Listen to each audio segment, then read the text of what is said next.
SBI के admit card आ चुके हैं, और जो कि इसकी एग्ज़ाम 21 और 27 को है।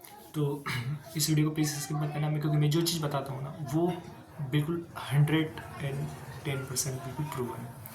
क्यों मैंने करके देखा है, और मैंने जो करके देखा है वो मैं आपको बताता हूँ कि क्या क्या चीज़ रियल में आप फेस कर सकते हो। कि नए नए हम क्या एग्ज़ाम देते, अभी कुछ एग्ज़ाम अटेम्प्ट नहीं करते हैं, या हमारे कुछ एग्ज़ाम अभी क्लियर नहीं हुआ है, तो हम बहुत सारी गलतियाँ कर देते हैं, बाद में हमें रियलाइज होती है, और वो टाइम लग जाता है एग्ज़ाम निकालने में। तो मैं आपको वो चीज़ बता रहा था कि आप वो चीज़ ना दोहराएं फिर से, तो आपका सिलेक्शन जल्दी हो जाएगा।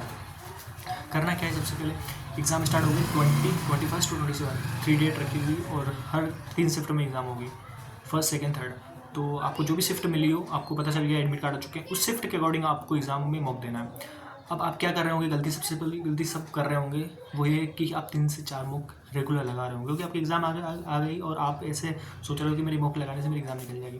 बिल्कुल गलत सोच रहे हो। पता है क्या होता है कि हम 3 से 4 मॉक एक साथ देते हैं, रेगुलर देते हैं, और उसकी वजह से क्या होता है कि एग्ज़ाम में हम उस मॉक जो लगा रहे हैं उस इंटरफेस में अपन है ना बिल्कुल ढल जाते हैं उस इंटरफेस में।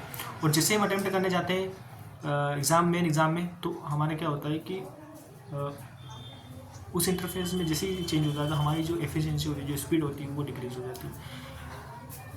जाती है। तो क्या होता है कि हम उतने अटैम्प्ट नहीं कर पाते जितना हम यहाँ पे मॉक में करते थे, और हमारा पेपर बिगड़ जाता है।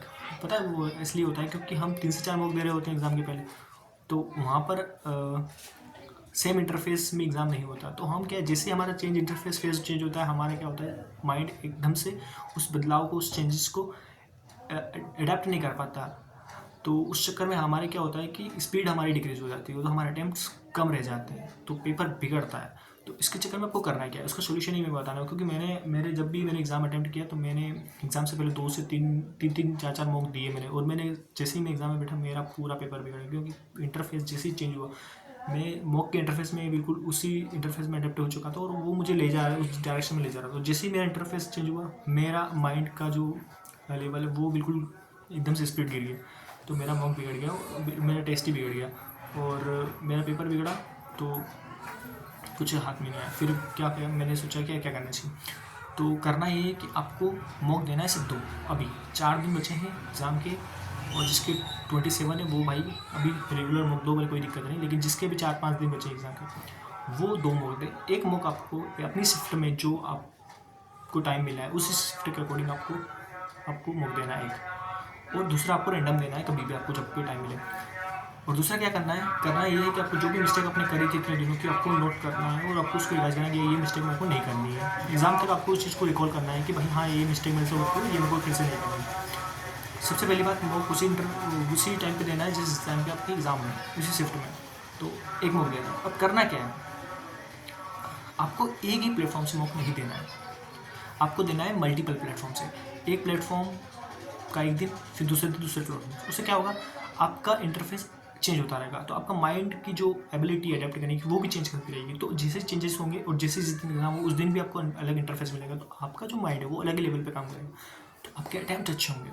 तो ये चीज़ आपको कोई नहीं बताएगा, क्योंकि मैंने खुद ने फील करी, और मैंने जब ये चीज़ करी तो मुझे फ़ायदा मिला। और मैं वीडियो बनाता हूँ तो लोग कमेंट भी करते हैं कि हाँ भाई ये चीज़ सही है, आप बिल्कुल सही बताते हो, क्योंकि मैंने कर रखा है भाई। और मैंने इतने सालों के बाद मुझे पता चला कि यार बहुत बड़ी गलती कर चुका हूँ, तो उसी गलती को सुधारने के लिए मैं ये चीज़ आपको बताता रहता हूँ कि करना क्या रहता है।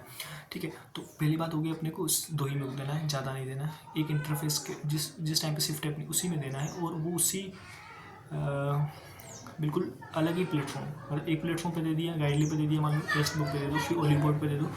ऐसे करके आपको रेगुलर अलग अलग देना है 3-4 दिन में, ताकि आपका माइंड क्या हुआ, एडेप्ट हो अलग अलग इंटरफेस में, अलग अलग फेज़ में आपको काम करने के लिए। तो ये चीज़ आपको बहुत ज़्यादा हेल्पफुल होगी। ये कोई नहीं बताएगा आपको, सब बता देंगे कुछ भी, लेकिन आप प्लीज़ बिलीव मी, ये चीज़ आप करके देखो और बिल्कुल फोड़ दोगे भाई पेपर को। अब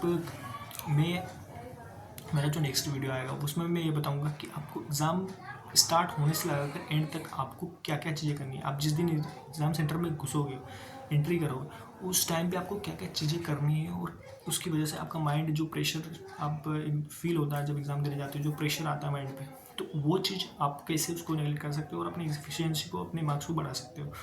तो वो चीज़ मैं वीडियो बनाऊँगा, और प्लीज़ उस चीज़ को भी देखना है। और मैंने जो बताया इस चीज़ को भी ट्राई करके देखो। अभी ज़्यादा टाइम नहीं हुआ है, अभी 4-5 दिन बचे हैं, इसमें ये चीज़ करके देखो, डेफिनेटली एग्ज़ाम निकल जाएगा। और अपने आप पे बिलीव रखो। देखो हर चीज़ आपको टेंशन करके नहीं मिलेगी। आप यदि ये सोचोगे कि मेरा एग्ज़ाम बिगड़ जाएगा, पता नहीं क्या करूँगा मैं, क्या नहीं होगा मेरा, तो पक्का एग्ज़ाम बिगड़ जाएगा।